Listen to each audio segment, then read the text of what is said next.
Livro A Gênese. Capítulo 3. O bem e o mal. Origem do bem e do mal, o instinto e a inteligência, destruição dos seres vivos uns pelos outros. Origem do bem e do mal. 1. Sendo Deus o princípio de todas as coisas e sendo todo sabedoria, todo bondade, todo justiça, tudo o que dele procede há de participar dos seus atributos, porquanto o que é infinitamente sábio, justo e bom nada pode produzir que seja ininteligente, mau e injusto. O mal que observamos não pode ter nele a sua origem. 2. Se o mal estivesse nas atribuições de um ser especial, quer se lhe chame Arimane, quer Satanás, ou ele seria igual a Deus, e, por conseguinte, tão poderoso quanto este, e de toda a eternidade como ele, ou lhe seria inferior. No primeiro caso, haveria duas potências rivais, incessantemente em luta, procurando cada uma desfazer o que fizesse a outra, contrariando-se mutuamente, hipótese esta inconciliável com a unidade de vistas que se revela na estrutura do universo. No segundo caso, sendo inferior a Deus, aquele ser lhe estaria subordinado. Não podendo existir de toda a eternidade como Deus, sem ser igual a este, teria tido um começo. Se fora criado, só o poderia ter sido por Deus, que, então, houvera criado o espírito do mal, o que implicaria a negação da bondade infinita. Veja-se, o céu e o inferno, capítulo 10. Os demônios. 3. Entretanto, o mal existe e tem uma causa.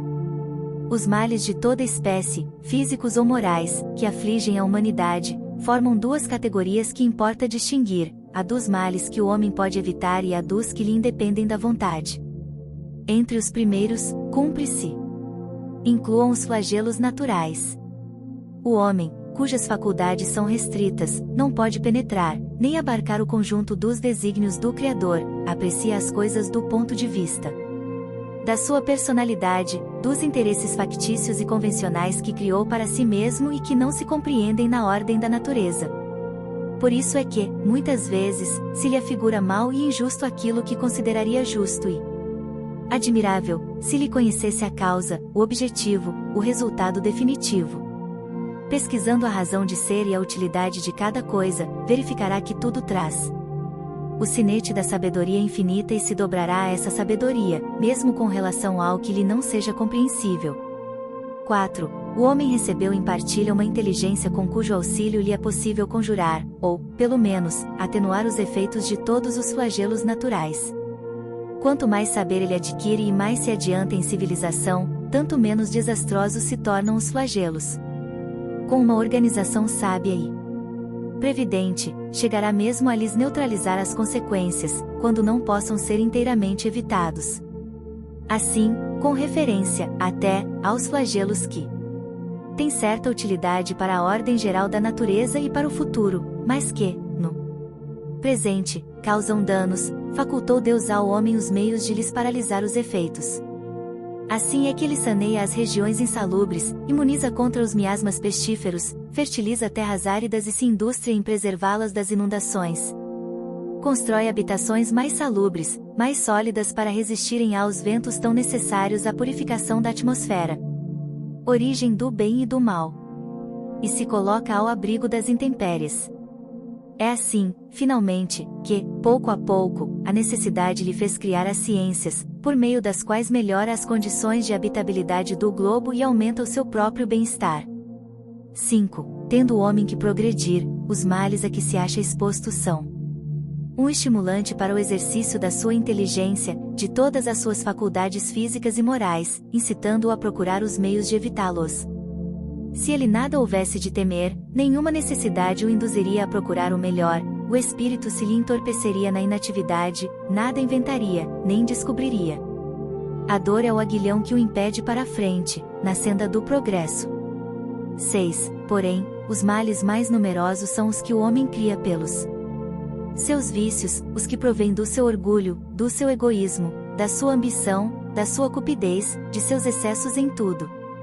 Aí a causa das guerras e das calamidades que estas acarretam, das dissensões, das injustiças, da opressão do fraco pelo forte, da maior parte, afinal, das enfermidades. Deus promulgou leis plenas de sabedoria, tendo por único objetivo o bem. Em si mesmo encontra o homem tudo o que lhe é necessário para cumpri-las. A consciência lhe traça a rota, a lei divina lhe está gravada no coração e, ao demais, Deus lhe a lembra constantemente por intermédio de seus messias e profetas, de todos os espíritos encarnados que trazem a missão de o esclarecer, moralizar e melhorar e, nestes últimos tempos, pela multidão dos espíritos desencarnados que se manifestam em toda parte. Se o homem se conformasse rigorosamente com as leis divinas, não há duvidar de que se pouparia aos mais agudos males e viveria ditoso na terra. Se assim procede, é por virtude do seu livre-arbítrio, sofre então as consequências do seu proceder. Ó Evangelho segundo o Espiritismo, capítulo 5, nos 4, 5, 6 e seguintes. 7. Entretanto, Deus, todo bondade, pôs o remédio ao lado do mal, isto é, faz que do próprio mal saia o remédio. Um momento chega em que o excesso do mal moral se torna intolerável e impõe ao homem a necessidade de mudar de vida. Instruído pela experiência, ele se sente compelido a procurar no bem o remédio, sempre por efeito do seu livre-arbítrio. Quando toma melhor caminho, é por sua vontade e porque reconheceu os inconvenientes do outro. A necessidade, pois, o constrange a melhorar-se moralmente, para ser mais feliz, do mesmo modo que o constrangeu a melhorar as condições materiais da sua existência. Número 5. 8. Pode dizer-se que o mal é a ausência do bem, como o frio é a ausência do calor. Assim como o frio não é um fluido especial, também o mal não é atributo distinto, um é o negativo do outro. Onde não existe o bem, forçosamente existe o mal. Não praticar o mal, já é um princípio do bem. Deus somente quer o bem, e só do homem procede o mal. Se na criação houvesse um ser preposto ao mal, ninguém o poderia evitar, mas, tendo o homem a causa do mal em si mesmo, tendo simultaneamente o livre-arbítrio e por guia as leis divinas, evitá-lo-á sempre que o queira. Tomemos para termo de comparação um fato vulgar. Sabe um proprietário que nos confins de suas terras há um lugar perigoso, onde poderia perecer ou ferir-se quem por lá se aventurasse. Que faz, a fim de prevenir os acidentes? Manda colocar perto um aviso, tornando defeso ao transeunte ir mais longe, por motivo do perigo. Aí está a lei, que é sábia e previdente. Se, apesar de tudo, um imprudente desatende o aviso, vai além do ponto onde este se encontra e sai-se mal, de quem se pode ele queixar, senão de si próprio? Outro tanto se dá com o mal, evitá-lo-ia o homem, se cumprisse as leis divinas. Por exemplo, Deus pôs limite à satisfação das necessidades, desse limite à saciedade adverte o homem, e se este o ultrapassa, fala-o voluntariamente. As doenças, as enfermidades, a morte, que daí podem resultar, provém da sua imprevidência, não de Deus. 9. Decorrendo, o mal, das imperfeições do homem e tendo sido este criado por Deus, dir-se-á, Deus não deixa de ter criado, senão o mal, pelo menos, a causa do mal, se houvesse criado perfeito o homem, o mal não existiria. Se fora criado perfeito, o homem fatalmente penderia para o bem. Ora, em virtude do seu livre-arbítrio, ele não pende fatalmente nem para o bem, nem para o mal. Quis Deus que ele ficasse sujeito à lei do progresso e que o progresso resulte do seu trabalho, a fim de que lhe pertença o fruto deste, da mesma maneira que lhe cabe a responsabilidade do mal que por sua vontade pratique. A questão, pois, consiste em saber-se qual é, no homem, a origem da sua propensão para o mal. 10. Estudando-se todas as paixões e, mesmo, todos os vícios, vê-se que as raízes de umas e outros se acham no instinto de conservação, instinto que se encontra em toda a pujança nos animais e nos seres primitivos mais próximos da animalidade, nos quais ele exclusivamente domina, sem o contrapeso do senso moral, por não ter ainda o ser nascido para a vida intelectual. O instinto se enfraquece, à medida que a inteligência se desenvolve, porque esta domina a matéria.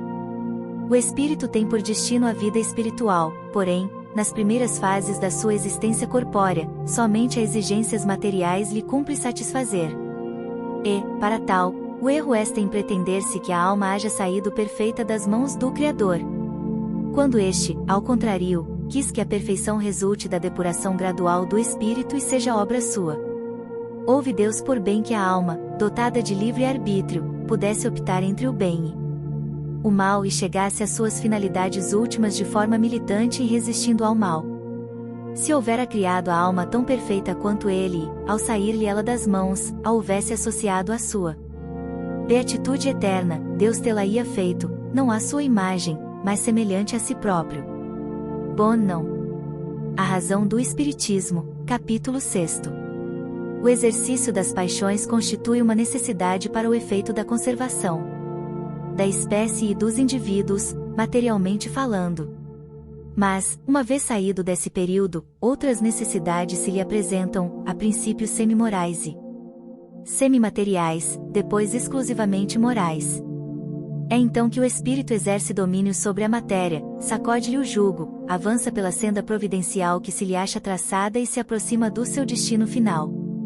Se, ao contrário, ele se deixa dominar pela matéria, atrasa-se e se identifica com o bruto. Nessa situação, o que era outrora um bem, porque era uma necessidade da sua natureza, transforma-se num mal, não só porque já não constitui uma necessidade, como porque se torna prejudicial à espiritualização do ser. Muita coisa, que é qualidade na criança, torna-se defeito no adulto. O mal pois, relativo e a responsabilidade é proporcionada ao grau de adiantamento. Todas as paixões têm, portanto, uma utilidade providencial, visto que, a não ser assim, Deus teria feito coisas inúteis e, até, nocivas. No abuso é que reside o mal e o homem abusa em virtude do seu livre-arbítrio. Mais tarde, esclarecido pelo seu próprio interesse, livremente escolhe entre o bem e o mal. O instinto e a inteligência. 11. Qual a diferença entre o instinto e a inteligência? Onde acaba um e o outro começa? Será o instinto uma inteligência rudimentar, ou será uma faculdade distinta, um atributo exclusivo da matéria? O instinto é a força oculta que solicita os seres orgânicos a atos espontâneos e involuntários, tendo em vista a conservação deles. Nos atos instintivos não há reflexão, nem combinação, nem premeditação. É assim que a planta procura o ar, se volta para a luz, dirige suas raízes para a água e para a terra nutriente, que a flor se abre e fecha alternativamente, conforme se lhe faz. O instinto e a inteligência. Necessário, que as plantas trepadeiras se enroscam em torno daquilo que lhes serve de apoio, ou se lhe agarram com as gavinhas. É pelo instinto que os animais são avisados do que lhes convém ou prejudica, que buscam, conforme a estação, os climas propícios, que constroem, sem ensino prévio, com mais ou menos arte, segundo as espécies, leitos macios e abrigos para as suas progenes, armadilhas para apanhar a presa de que se nutrem, que manejam destramente as armas ofensivas e defensivas de que são providos, que os sexos se aproximam, e que a mãe choca os filhos e que estes procuram o seio materno. No homem, só em começo da vida o instinto domina com exclusividade, é por instinto que a criança faz os primeiros movimentos, que toma o alimento, que grita para exprimir as suas necessidades, que imita o som da voz, que tenta falar e andar. No próprio adulto, certos atos são instintivos, tais como os movimentos espontâneos para evitar um risco, para fugir a um perigo, para manter o equilíbrio do corpo, tais ainda o piscar das pálpebras para moderar o brilho da luz, o abrir maquinal da boca para respirar, etc. 12. A inteligência se revela por atos voluntários, refletidos, premeditados, combinados, de acordo com a oportunidade das circunstâncias. É incontestavelmente um atributo exclusivo da alma. Todo ato maquinal é instintivo, o ato que denota reflexão, combinação, deliberação é inteligente. Um é livre, o outro não o é. O instinto é guia seguro, que nunca se engana, é inteligência, pelo simples fato de ser livre, está, por vezes, sujeita a errar. Ao ato instintivo falta o caráter do ato inteligente, e revela, entretanto, uma causa inteligente, essencialmente apta a prever. Se se admitir que o instinto procede da matéria, ter-se-á de admitir que a matéria é inteligente, até mesmo bem mais inteligente e previdente do que a alma, pois que o instinto não se engana, ao passo que a inteligência se equivoca. Se se considerar o instinto uma inteligência rudimentar, como se há de explicar que, em certos casos, seja superior à inteligência que raciocina? Como explicar que torne possível se executem atos que esta não pode realizar? Se ele é atributo de um princípio espiritual de especial natureza, qual vem a ser esse princípio? Pois que o instinto se apaga, dar-se-á que esse princípio se destrua? Se os animais são dotados apenas de instinto, não tem solução o destino deles e nenhuma compensação os seus sofrimentos, o que não estaria de acordo nem com a justiça, nem com a bondade de Deus. Capítulo 2, 19. 13. Segundo outros sistemas, o instinto e a inteligência procederiam de um único princípio. Chegado a certo grau de desenvolvimento, esse princípio, que primeiramente apenas tivera as qualidades do instinto, passaria por uma transformação que lhe daria as da inteligência livre. Se fosse assim, no homem inteligente que perde a razão e entra a ser guiado exclusivamente pelo instinto, a inteligência voltaria ao seu estado primitivo e, quando o homem recobrasse a razão, o instinto se tornaria inteligência e assim alternativamente, a cada acesso, o que não é admissível. Aliás, é frequente o instinto e a inteligência se revelarem simultaneamente no mesmo ato. No caminhar, por exemplo, o movimento das pernas é instintivo, o homem põe maquinalmente um pé à frente do outro, sem nisso pensar. Quando, porém, ele quer acelerar ou demorar o passo, levantar o pé ou desviar-se de um tropeço, há cálculo, combinação, ele age com deliberado propósito. A impulsão involuntária do movimento é o ato instintivo, a calculada direção do movimento é o ato inteligente. O animal carnívoro é impelido pelo instinto a se alimentar de carne, mas as precauções que toma e que variam conforme as circunstâncias, para segurar a presa, a sua previdência das eventualidades são atos da inteligência. 14. Outra hipótese que, em suma, se conjuga perfeitamente à ideia da unidade de princípio, ressalta do caráter essencialmente previdente do instinto e concorda com o que o Espiritismo ensina, no tocante às relações do mundo espiritual com o mundo corpóreo.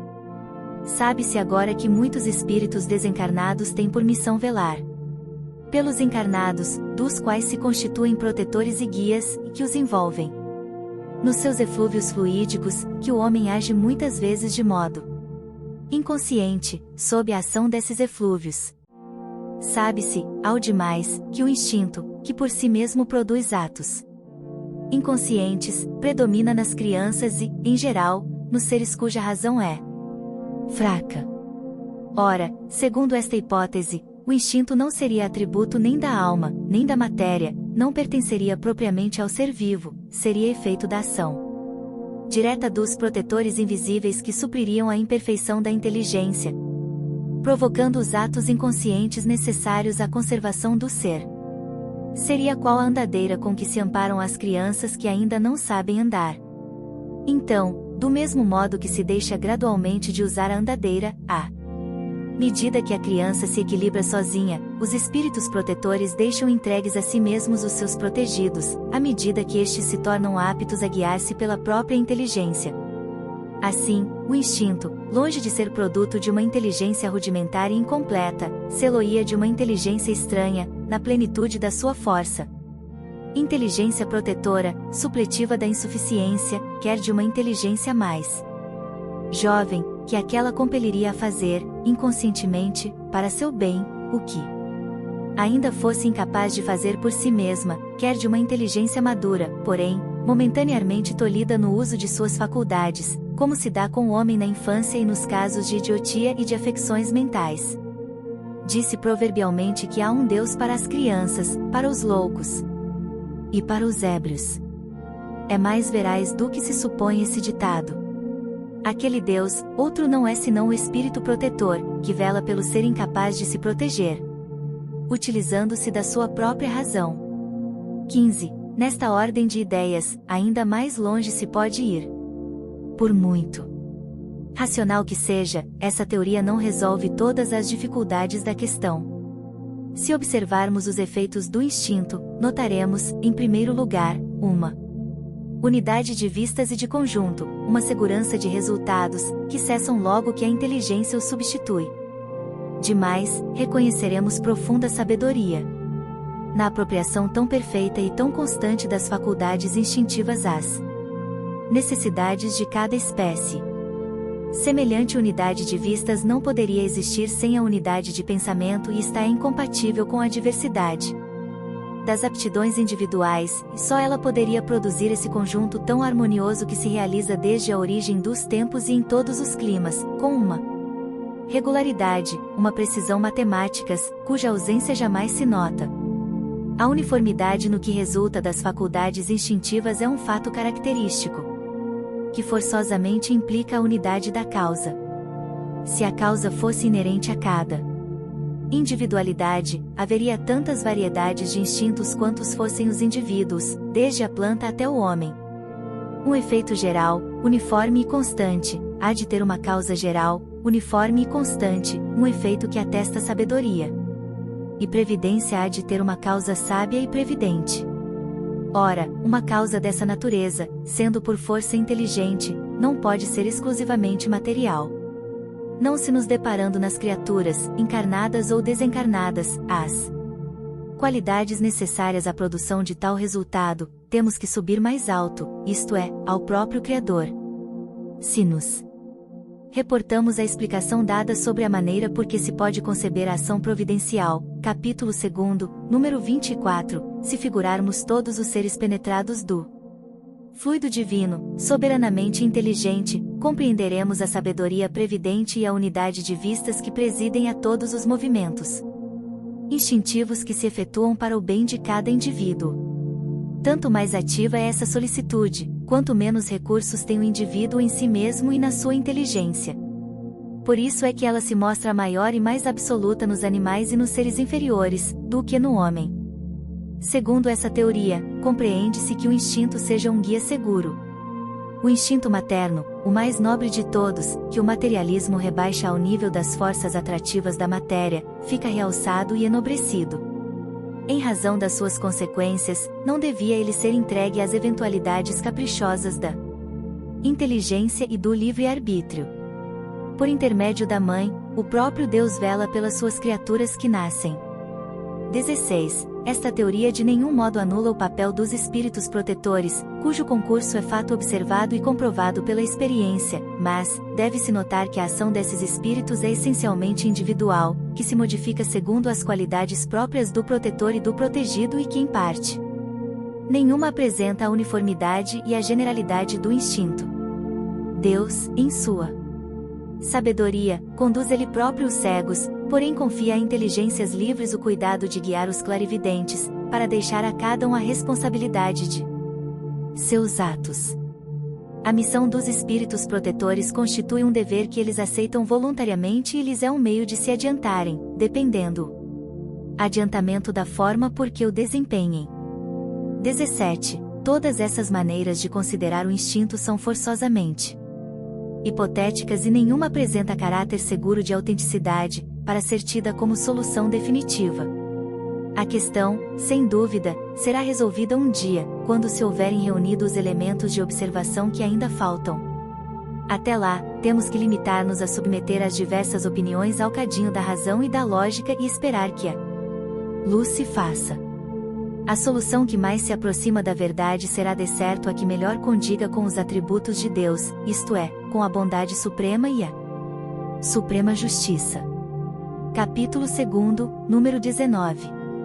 18. Sendo o instinto o guia e as paixões as molas da alma no período inicial do seu desenvolvimento, por vezes aquele e estas se confundem nos efeitos. Há, contudo, entre esses dois princípios, diferenças que muito importa se considerem. O instinto é guia seguro, sempre bom. Pode, ao cabo de certo tempo, tornar-se inútil, porém nunca prejudicial. Enfraquece-se pela predominância da inteligência. As paixões, nas primeiras idades da alma, têm de comum com o instinto o serem as criaturas solicitadas por uma força igualmente inconsciente. As paixões nascem principalmente das necessidades do corpo e dependem, mais do que o instinto, do organismo. O que, acima de tudo, as distingue do instinto é que são individuais e não produzem, como este último, efeitos gerais e uniformes, variam, ao contrário, de intensidade e de natureza, conforme os indivíduos. São úteis, como estimulante, até a eclosão do senso moral, que faz nasça de um ser passivo, um ser racional. Nesse momento, tornam-se não só inúteis, como nocivas ao progresso do espírito, cuja desmaterialização retardam. Abrandam-se com o desenvolvimento da razão. 19. O homem que só pelo instinto agisse constantemente poderia ser muito bom, mas conservaria adormecida a sua inteligência. Seria qual criança que não deixasse as andadeiras e não soubesse utilizar-se de seus membros. Aquele que não domina as suas paixões. Destruição dos seres. Pode ser muito inteligente, porém, ao mesmo tempo, muito mau. O instinto se aniquila por si mesmo, as paixões somente pelo esforço da vontade podem domar-se. Destruição dos seres vivos uns pelos outros. 20. A destruição recíproca dos seres vivos é, dentre as leis da natureza, uma das que, à primeira vista, menos parecem conciliar-se com a bondade de Deus. Pergunta-se por que lhes criou ele a necessidade de mutuamente se destruírem, para se alimentarem uns à custa dos outros. Para quem apenas vê a matéria e restringe a vida presente à sua visão, há de isso, com efeito, parecer uma imperfeição na obra divina.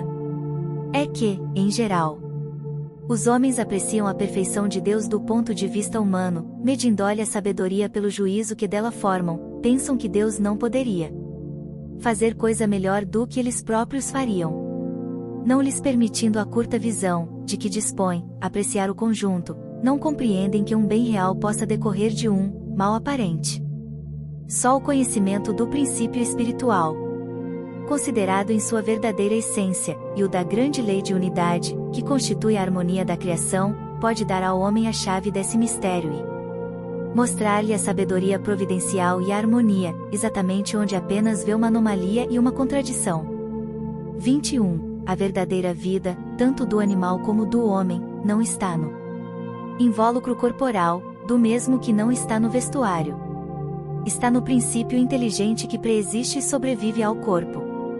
Esse princípio necessita do corpo, para se desenvolver pelo trabalho que lhe cumpre realizar sobre a matéria bruta. O corpo se consome nesse trabalho, mas o espírito não se gasta, ao contrário, sai dele cada vez mais forte, mais lúcido e mais apto. Que importa, pois, que o espírito mude mais ou menos frequentemente de envoltório? Não deixa por isso de ser espírito. É precisamente como se um homem mudasse 100 vezes no ano as suas vestes. Não deixaria por isso de ser homem. Por meio do incessante espetáculo da destruição, ensina Deus aos homens o pouco caso que devem fazer do envoltório material e lhes suscita a ideia da vida espiritual, fazendo que a desejem como uma compensação. Objetar-se-á, não podia Deus chegar ao mesmo resultado por outros meios, sem constranger os seres vivos a se entredestruírem? Desde que na sua obra tudo é sabedoria, devemos supor que esta não existirá mais num ponto do que noutros, se não o compreendemos assim, devemos atribuí-lo à nossa falta de adiantamento. Contudo, podemos tentar a pesquisa da razão do que nos pareça defeituoso, tomando por bússola este princípio: Deus há de ser infinitamente justo e sábio. Procuremos, portanto, em tudo, a sua justiça e a sua sabedoria e curvemo-nos diante do que ultrapasse o nosso entendimento. 22. Uma primeira utilidade, que se apresenta de tal destruição, utilidade sem dúvida, puramente física, é esta: os corpos orgânicos só se conservam com o auxílio das matérias orgânicas, matérias que só elas contêm os elementos nutritivos necessários à transformação deles. Como instrumentos de ação para o princípio inteligente, precisando os corpos ser constantemente renovados, a providência faz que sirvam ao seu mútuo entretenimento. Eis porque os seres se nutrem uns dos outros. Mas, então, é o corpo que se nutre do corpo, sem que o espírito se aniquile ou altere. Fica apenas despojado do seu envoltório. 23. Há também considerações morais de ordem elevada. 1. Veja-se, Revue Spirit, agosto de 1864, página 241, Extinção das raças. Destruição dos seres. É necessária a luta para o desenvolvimento do espírito. Na luta é que ele exercita suas faculdades. O que ataca em busca do alimento e o que se defende para conservar a vida usam de habilidade e inteligência, aumentando, em consequência, suas forças intelectuais. Um dos dois sucumbe, mas, em realidade, que foi o que o mais forte ou o mais destro tirou ao mais fraco? A veste de carne, nada mais, e ulteriormente, o espírito, que não morreu, tomará. Outra.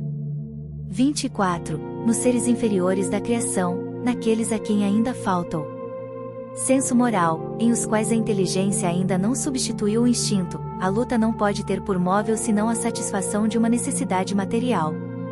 Ora, uma das mais imperiosas dessas necessidades é a da alimentação. Eles, pois, lutam unicamente para viver, isto é, para fazer ou defender uma presa, visto que nenhum móvel mais elevado os poderia estimular. É nesse primeiro período que a alma se elabora e ensaia para a vida. No homem, há um período de transição em que ele mal se distingue do bruto. Nas primeiras idades, domina o instinto animal e a luta ainda tem por móvel a satisfação das necessidades materiais. Mais tarde, contrabalançam-se o instinto animal e o sentimento moral, e luta então o homem, não mais para se alimentar, porém, para satisfazer a sua ambição, ao seu orgulho, à necessidade, que experimenta, de dominar. Para isso, ainda lhe é preciso destruir. Todavia, à medida que o senso moral prepondera, desenvolve-se a sensibilidade, diminui a necessidade de destruir, acaba mesmo por desaparecer, por se tornar odiosa. O homem ganha horror ao sangue. Contudo, a luta é sempre necessária ao desenvolvimento do espírito, pois, mesmo chegando a esse ponto, que parece culminante, ele ainda está longe de ser perfeito. Só à custa de muita atividade adquire conhecimento, experiência e se despoja dos últimos vestígios da animalidade. Mas, nessa ocasião, a luta, de sangrenta e brutal que era, se torna puramente intelectual. O homem luta contra as dificuldades, não mais contra os seus semelhantes. 1. Sempre julgar das consequências que se possam tirar desse princípio, apenas. Quisemos demonstrar, mediante essa explicação, que a destruição de uns seres vivos por outros em nada infirma a sabedoria divina e que, nas leis da natureza, tudo se encadeia. Esse encadeamento forçosamente se quebra, desde que se abstraia do princípio espiritual. Muitas questões permanecem insolúveis, por só se levar em conta a matéria. As doutrinas materialistas trazem em si o princípio de sua própria destruição. Tem contra si não só o antagonismo em que se acham com as aspirações da universalidade dos homens e suas consequências morais, que farão sejam elas repelidas como dissolventes da sociedade, mas também a necessidade que o homem experimenta de se inteirar de tudo o que resulta do progresso.